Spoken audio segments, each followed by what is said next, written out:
Hello everybody. आज हम लोग देखते हैं कि जैसे आपका बोर्ड का एग्ज़ाम आने वाला है। Your board exam is just waiting and after that your NEET exam will begin.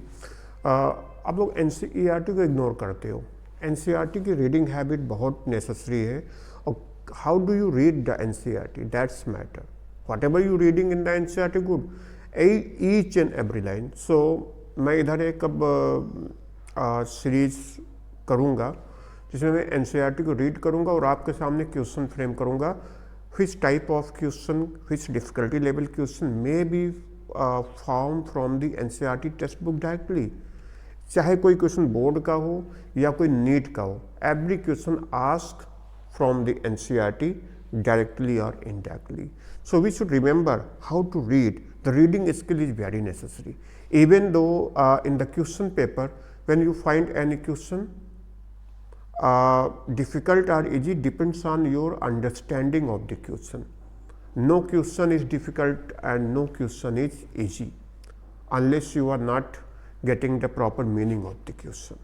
Once you got the proper meaning of the question, you find it's very easy. तो आज हम लोग बात करते हैं कि एनसीईआरटी कैसे रीड करना है और कैसे क्वेश्चन बनाना है। You will develop self question. So इधर मैं now today onward I will conduct few classes where I will read the NCERT and I will form MCQs, subjective type question from each and every conceptual line from the NCERT. For example, today our focus is Mendelian disorders, the chapter chromosomal, the chapter in principles of inheritance and variation of course. So इधर हम देखेंगे कि कोई एक हम topic लें, सब topic लें और कैसे, how do you read it skilfully and conceptually. अगर आपको एनसीईआरटी कोई भी बुक की रीडिंग हैबिट अगर समझ में आ गई और कैसे हम उसको जो मीनिंग दिया है मीनिंगफुली उसको रीड कर सकते हैं and we can understand everything day after once we start to read any topic, any conceptual lines meaningfully. तो देखते हैं आज हम लोग करेंगे और क्वेश्चन डेवलप करेंगे और I hope that you will get the benefit. आप एक छोटा सा टॉपिक लीजिए, उसको कॉन्सेप्चुअली रीड करिए एंड जितने ज़्यादा क्वेश्चन हो सकते हैं आप क्वेश्चन बनाना सीखिए। You learn how to make the questions. कोई बात नहीं, इजी क्वेश्चन बनाइए और जब आपको क्वेश्चन बनाना आ जाएगा answers on your finger tips, answer आपके फिंगर टिप पे होगा। तो हम लोग डिले नहीं करते, we just start to know how to make the good question from NCERT text book. तो इधर हम लोग रीड करेंगे एनसीईआरटी बुक को। अब ये है आपका एक topic Mendelian disorder. Let's I begin with the reading. मैं इसको रीड करता हूँ and now you find how does I make question, that will be very important. Genetic disorder में बी ग्रुप्ड इन 2 कैटेगरीज। अब देखो जेनेटिक डिसऑर्डर की दो category है, Mendelian disorders and chromosomal disorder. अब आपको पता होना चाहिए ये मेंडेलियन डिसऑर्डर है, लेकिन whenever we are talking about the genetic disorder then तुरंत हमारे दिमाग में आना चाहिए कि ये किस टाइप का डिसऑर्डर है, मेंडेलियन डिसऑर्डर है और क्रोमोसोमल डिसऑर्डर है। तो अभी आज हम मेंडेलियन डिसऑर्डर की बात करेंगे। तो आपने 2 ग्रुप्स बना लिए। Now you made 2 groups of the genetic disorder. Mendelian disorders also known as gene disorders and even you can say the disorder at the molecular level. Chromosomal disorder due to abnormalities in the number of chromosomes. तो अभी हमें इसकी बात करनी है। तो आपको यहाँ ये चीज़ आपने तुरंत अंडरलाइन किया जब भी आए, what is the genetic orders and categorize genetic disorders on the basis of gene disorders and chromosome disorder.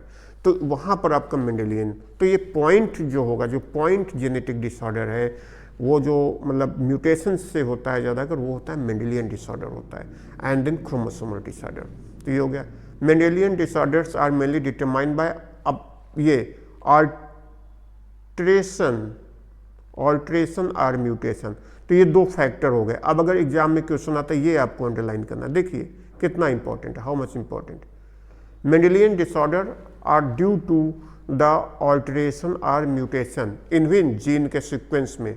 अब जो आपका अगर ये आपका जीन का सीक्वेंस है, जीन का सीक्वेंस मीन आपका जो भी है ग्वानिन, थायमिन, साइटोसिन, ये जिससे आपका बनाते हैं ना नाइट्रोजन बेस पेयर्स, जो न्यूक्लियोटाइड सीक्वेंस होता है वही आपका होता है ना। तो देयर इज एनी ऑल्ट्रेशन और change in the position of any base और शिफ्टिंग ऑफ द बेस और कोई डिलीशन हो जाए, एडिशन हो जाए, तो ये आपका म्यूटेशन हो गया और ऑल्ट्रेशन। तो जो कॉज है, जो फैक्टर है मेंडेलियन डिसऑर्डर का, अगर एग्जाम में आता है then you will never forget to mention that alteration and mutation in a single gene. अब जो मेंडेलियन है, अब ये दूसरा कीवर्ड आपको पकड़ना है, इधर सिंगल जीन है, देन मेंडेलियन आपको रीड करना है, Mendelian disorders are due to alteration और म्यूटेशन इन सिंगल जीन। ये सिंगल जीन, तो अगर आपका ऑब्जेक्टिव क्वेश्चन बन सकता है in Mendelian disorder 1 gene involve, 2 gene involve, 3 gene involve, 4 gene involve, तो इस कंडीशन में आप प्रॉम्प्टली आंसर करेंगे Mendelian disorder due to alteration and mutation in single gene. ये एक जीन का है, सिंगल जीन का यहाँ पर जो प्रॉब्लम क्रिएट हो रहा है, तो ये ध्यान रखना। फिर आगे देखिए, these disorders are transmitted to offspring on the same line as we have studied in principle of. Same line का मतलब होता है सेम पेडिग्री। तो अब अगर यहाँ पर वो दे सकते हैं सेम लाइन की बात किया है, तो आप इसको लिख सकते हो सेम पेडिग्री, मतलब इधर को जो पेडिग्री है एक ही लाइन, मतलब किसी के ग्रैंडफादर को हो, ग्रेट ग्रेट ग्रैंडफादर को हो, ग्रेट ग्रेट ग्रैंडमदर को हो, तो उस सिनेरियो में एक ही जेनेटिक लाइन में ट्रांसफर होता है। अगर यहाँ हाइब्रिडाइजेशन हो जाए, मीन्स किसी 2 डिफरेंट डायनेस्टिक लाइन में अगर मैरिज हो जाए, तो मेंडेलियन डिसऑर्डर की प्रॉब्लम कम होती है। तो मतलब क्या है, वेयर एवर इनब्रीडिंग डिप्रेशन कम। अब एक क्वेश्चन और, so in this we have seen कि अगर कभी भी मान लो अगर मेंडेलियन डिसऑर्डर्स की बात आके, तो किस लेवल पे एनालाइज कर सकते हैं। मैं एक सिंपल क्वेश्चन बनाता हूँ आपका, Mendelian disorder is due to, मैं 4 ऑप्शन देता हूँ आपको।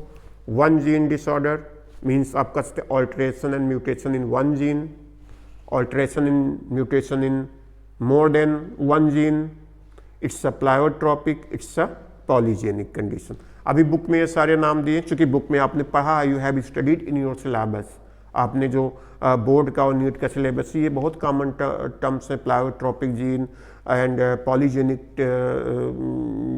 जीन्स। तो ये टर्म्स होंगे तो आपको हो सकता है, may be the chances you may confuse there, कि अभी तो मेंडेलियन डिसऑर्डर कहीं ऐसा नहीं मेंशन दिया है, तो आपको सीधे देना 1 जीन डिसऑर्डर। डिसऑर्डर किससे होगा, ड्यू टू ऑल्ट्रेशन और म्यूटेशन। 2 पॉइंट ध्यान रखना। ऑल्ट्रेशन में क्या हो सकता है कि उसकी जिससे होता है, आप कोई जीन डिलीट हो सकता है, मतलब change in the position, change in the linkage, change in the मतलब नंबर ऑफ बेस ऐड हो सकते हैं, डिलीट हो सकते हैं, यही चीज़ अल्ट्रेशन में होता है। और अल्ट्रेशन को ही आप टेक्निकल टर्म में म्यूटेशन बोलते हैं। वहाँ पे मॉडिफिकेशन का भी हो सकता है, चेंजेस भी आ सकते हैं ना। तो ये ज़्यादा कि म्यूटेशन बेस पे होता है, पॉइंट म्यूटेशन पे होता है, एंड फ्रेम शिफ्ट म्यूटेशन पर। यहाँ पर या तो जीन डिलीट होगा या ऐड होगा कोई specific sequence of nitrogen base का, या क्या होगा, वो अपनी पोजीशन को शिफ्ट कर लेता है, जो पोजीशन थी वहाँ से हट कर दूसरी जगह, तो इसको बोलते हैं डीलोकलाइजेशन, फ्रेम शिफ्ट म्यूटेशन। तो ये कंडीशन भी आ सकती है, point mutation and frame shift mutation.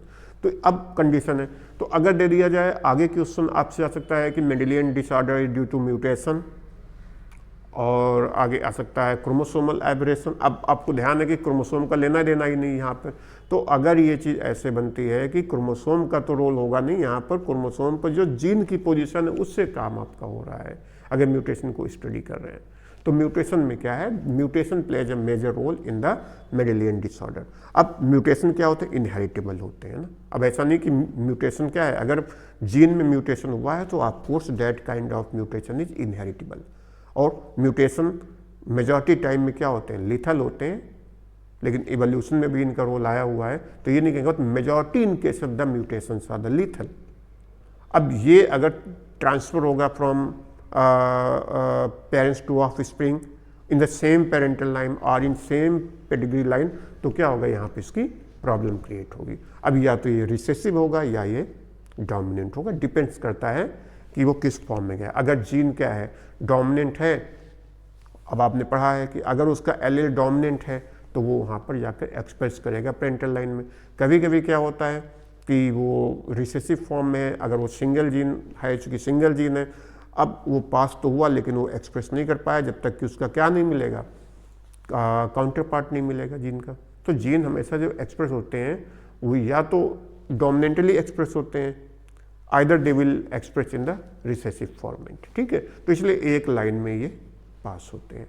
तो आपको ये 4-5 पॉइंट ध्यान रखना है कि मेंडेलियन डिसऑर्डर की बात आएगी तो सिंगल जीन का म्यूटेशन हो रहा है, सिंगल जीन का इन्वॉल्वमेंट है, एक ही पेडिग्री लाइन पर ट्रांसफर होता है, मतलब एक ही फैमिली लाइन में प्रॉब्लम होता है ज़्यादा, मतलब इन ब्रीडिंग केस में ज़्यादा प्रोमिनेंट है। अगर आप इस म्यूटेशन की बात करेंगे तो ये मतलब सेम पेरेंटल लाइन पेडिग्री में ज़्यादा करेगा, क्योंकि easy way to pass from one generation to other generation. अगर डिफरेंट में होगा तो हो सकता है कि एक्सप्रेस ना हो पाए, एलिमिनेट भी हो सकता है, क्योंकि अगर ये सिंगल जीन का कंडीशन है, अगर ये वहाँ एक्सप्रेस नहीं कर पाए, it may be also eliminated from the parental line, ऐसा हो सकता है। तो इन ब्रीडिंग केसेस में मेंडेलियन डिसऑर्डर का ज़्यादा केस मिलता है as compare to outbreeding condition में। तो ये हो गया। नंबर 3, जितनी भी अब ये जिन एलोसोम मीन्स सेक्स क्रोमोसोम पे भी हो सकता है, और ये क्रोमोसोम कहाँ पे होगा, एलोसोम ऑटोसोम पे भी हो सकता है। Possibility is anywhere, either on the autosome और एलोसोम मीन्स सेक्स क्रोमोसोम। अब अगर ये ऑटोसोम में होगा तो ये ऑटोसोमल लिंक्ड मेंडेलियन डिसऑर्डर होगा, एंड अगर ये क्या होगा एलोसोम पे होगा तो सेक्स लिंक्ड मेंडेलियन डिसऑर्डर में जाएगा।